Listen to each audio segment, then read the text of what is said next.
आज ये बड़ी खुशी की बात है कि भोपाल संभाग जाटव समाज के नवनियुक्त आदरणीय डॉक्टर संतोष जाटव जी अध्यक्ष जी हमारे बीच में उपस्थित हैं। एक बार सब हम उनको तालियां बजाकर उनका सम्मान करना चाहेंगे। इसके बाद साथियों, बहुत ही क्रांतिकारी और समाज की लड़ाई लड़ने वाले भोपाल जिला के जिला अध्यक्ष आदरणीय नवीन जाटव जी हमारे बीच में उपस्थित हैं। उनको भी हम तालियां बजाकर सम्मान देना चाहेंगे।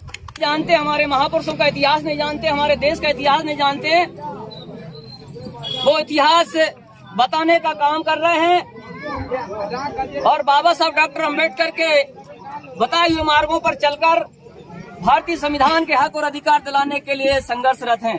चलाया, लेकिन साथियों 3000 वर्ष, लगभग 3000 वर्ष हम आर्यों के गुलाम रहे। 4500 वर्ष पहले भारत के अंदर खैबर के दर्रे से होते हुए आर्यों का आगमन हुआ और आर्यों ने हम भारत देश के लोगों को गुलाम बनाया, मुट्ठीभर लोगों ने गुलाम बनाया। साथियों 3000 वर्ष हम लोग गुलाम रहे। बात लंबी है, शायद 850 से पहले इस देश में भारतीय संविधान, जो आज भारतीय संविधान समता, स्वतंत्रता, बंधुत्व, न्याय और भाईचारे के आधार पर है, ये संविधान पहले लागू नहीं था। मनुस्मृति का संविधान लागू था, उसके तहत इस देश में वर्ण व्यवस्था का निर्माण हुआ। साथियों ये बहुत गहन और समझने योग्य बात है। इस देश में ठाकुर और इस देश के मूल्यवाद साथियों खड़ी व्यवस्था थी। इस खड़ी व्यवस्था में ऊपर ब्राह्मण, फिर क्षत्रिय, वैश्य और सबसे नीचे दबा कुचला समाज, जो भारत का मूल्यवासी, जिसको हम अनुसूचित जाति, जनजाति और पिछड़ा वर्ग के नाम से जानते हैं, ये समाज था।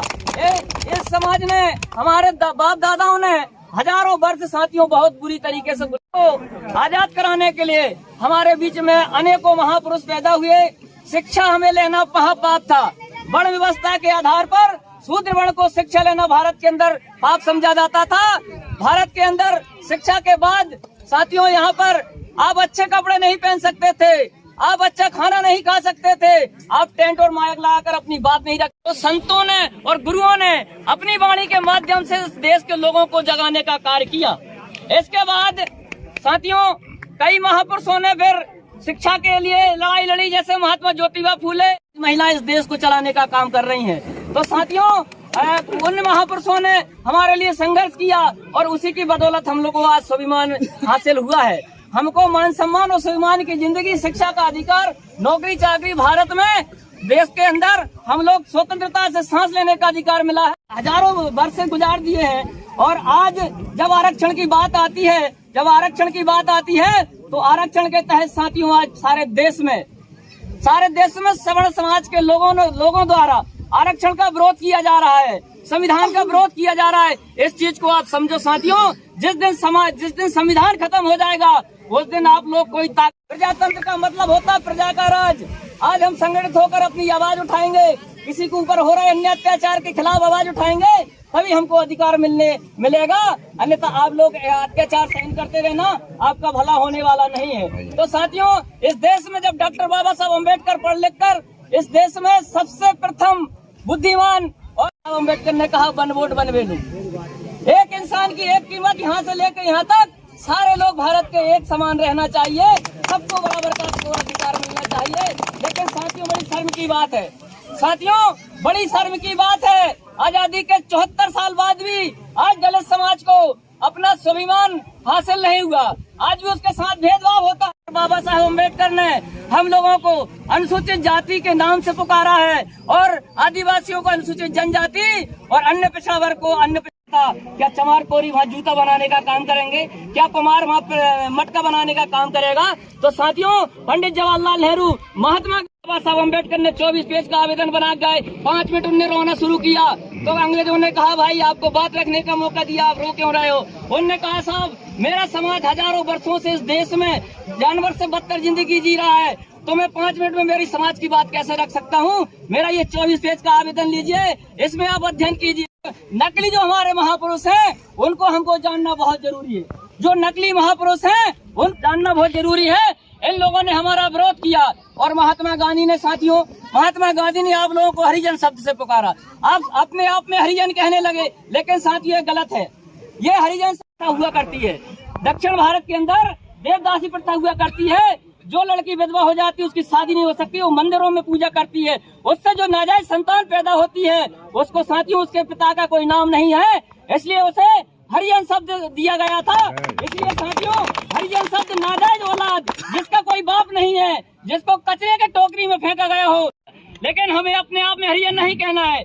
आप जाटव है तो जाटव रहिए, अहिरवार है तो अहिरवार रहिए, रविदास है तो रविदास रहिए, लेकिन हमको अपने आप में हरिजन नहीं कहना है। क्यों कि हरिजन हमको हराम की औलाद कहा है। इसी बात पर साथियों इस देश की आर्यन लेडी बहन कुमारी मायावती जी ने संसद के अंदर शेरनी बनकर दहाड़ा और कहा हरिजन शब्द पर रोक लगना चाहिए। आप हरि के भक्त हो, हरि की संतान हो, तो मायावती जी ने कहा यदि हम लोग हरि की भक्त और हम हरि की शैतान है तो हमारी तो परछाई से भी नफरत है, भगवान को भी नफरत है, हम मंदिर में नहीं घुस सकते। तो यदि हम लोग हरिजन और हरि के भक्त हैं और हरि की संतान है की औलाद है, ये शब्द साथियों बहन कुमारी मायावती जी ने संसद के अंदर शेरनी बनकर दहाड़ा और हरिजन शब्द में साथियों रोक लगवाई, हरिजन शब्द से रोक लगवाई। और एक बात और बहन जी ने कहा था, बहन कुमारी मायावती ने एक बात और रखी थी, यदि महात्मा गांधी को हरिजन शब्द से इतना अच्छा प्रेम था, लगाव था, तो उसके नाम के आगे और पीछे क्यों नहीं हरिजन शब्द जोड़ा गया।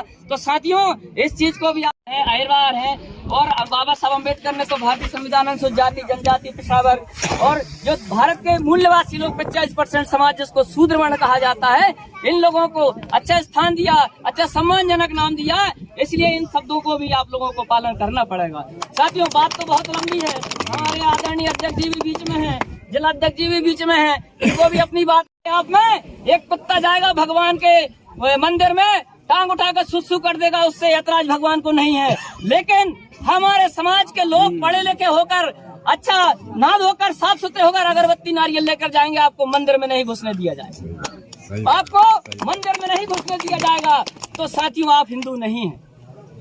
आदिवासियों ने तो इस देश में हिंदू कहने से मना, बौद्धों का राज था, हम लोग बौद्ध और द्रविड़ संस्कृति के लोग हैं, देश के भारतीय मूल्यवासी सच्चे मूल्यवासी हैं, हमारे दादा परदादाओं ने इस देश में शासन चलाया है। तो साथियों कुछ चंद लोगों ने आकर हमारे देश को गुलाम बनाया, उसी कड़ी में आज भी हम आजादी के 74 साल बाद भी साथियों गुलामी की कड़ी में जी रहे हैं। जब तक भारतीय संविधान हमारे पक्ष में है, लेकिन साथियों मैं कहना चाहता हूँ खतरे में है, हमारा देश का भारतीय संविधान खतरे में है, इसको धीरे धीरे खत्म करने का प्रयास किया जा रहा है।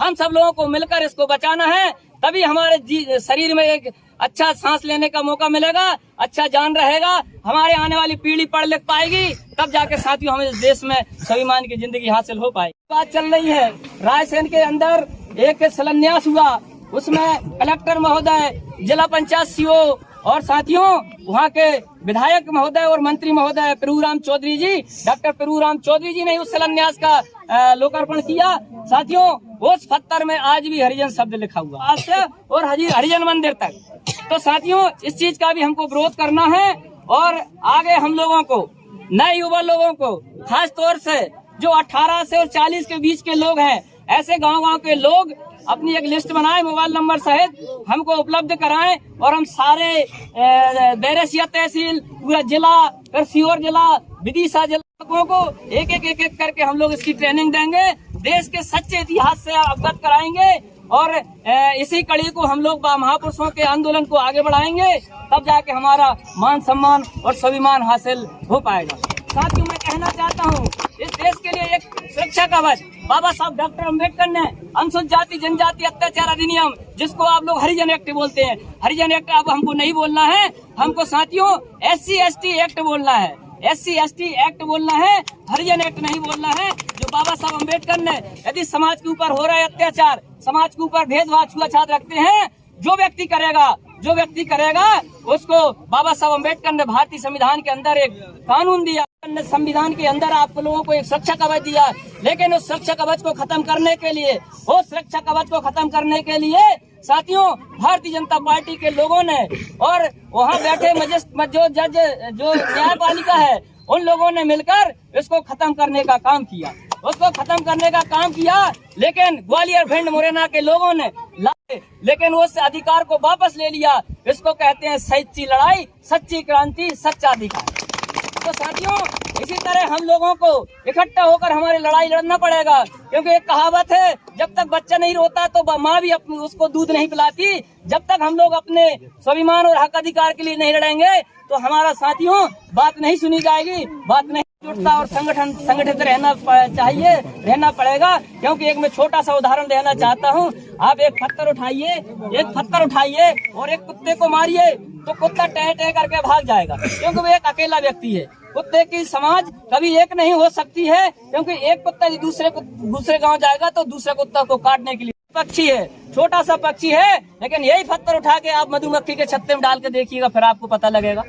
आप छोटे से मधुमक्खी के छत्ते में पत्थर डाल के देखिए तो साथियों संगठन में ताकत होती है। ये है तो छोटा सा पक्षी, लेकिन सारे पक्षी एकदम आक्रमण करते हैं तो हम लोग भाग भाग कर अपना जान बचाने का प्रयास करते हैं।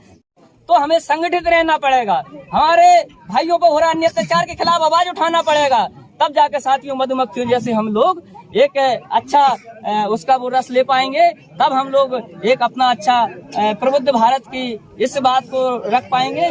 तो साथियों शायद समय कम है, इसलिए मैं ज्यादा न अपनी बात रखते हुए मैं इसी कड़ी में अपनी बात को यहीं